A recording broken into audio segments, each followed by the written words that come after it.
Semangat.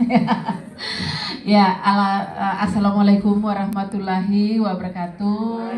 Selamat siang, salam sejahtera. Selamat semangat ya, semangat di akhir di akhir pelatihan. Tentu wajah-wajah yang sumringah sudah mendapat materi ya selama 4 hari ya Bu ya. 4 hari bukan main. Pelatihan yang ini luar biasa, 4 hari dilakukan di provinsi. Biasa saya datang ke daerah, pelatihannya di puskesmas ya, atau di dinas. Ini luar biasa di provinsi, kemudian di hotel, dibuka oleh Pak Gubernur dan Ibu Gubernur, luar biasa. Dan tadi saya masuk, saya tidak bayangkan Bu, bahwa pesertanya adalah banyak seperti ini. Biasa dulu saya ibu-ibu dan bapak saya dulu di Kementerian Kesehatan. Saya dulu kerja di Maros ya. Saya di Maros itu di puskesmas tahun 94. Tahun 1994 saya 3 tahun di puskesmas Aliritanggai Maros. Ada dari Maros di sini? Ada. Pernah ketemu saya enggak? Tahun 94 belum lahir kali ya. Ya, tahun 94 sampai 97 saya di Maros di puskesmas, kemudian saya pindah ke Kementerian Kesehatan.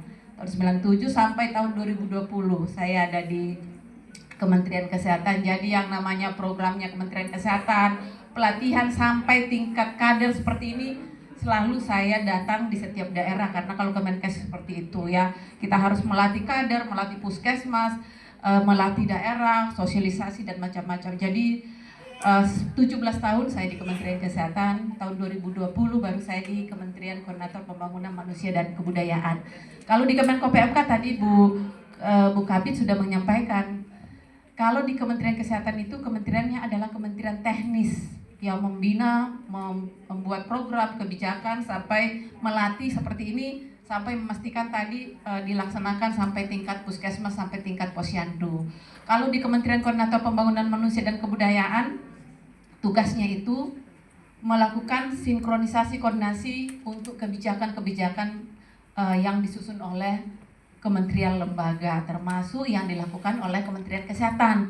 Dan tidak hanya menyusun kebijakannya, tapi kita harus mengawal bahwa program itu benar-benar berjalan dan tadi sampai ke lapangan dan sampai ke masyarakat. Jadi sehingga saya walaupun di Kemenko PMK harus tahu programnya, harus ketemu ibu-ibu kader, harus datang ke posyandu memastikan tadi, tapi tidak selalu melihat setiap saat, tapi harus tahu ada lapangannya seperti itu. Jadi luar biasa.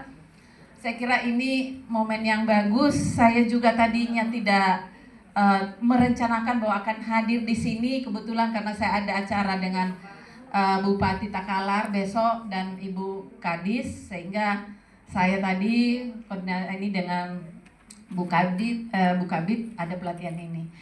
Yang saya kira bahwa setelah pelatihan ibu-ibu dan bapak tadi, ilmu yang didapat tadi selama 4 hari luar biasa Ibu. Dari Bu Dirjen Kesprim ya, Bu Maria Endang selalu melaporkan ke Pak Menko, Kemenkes sudah melatih sekian kader dengan pelatihan 25 keterampilan dasar untuk kader.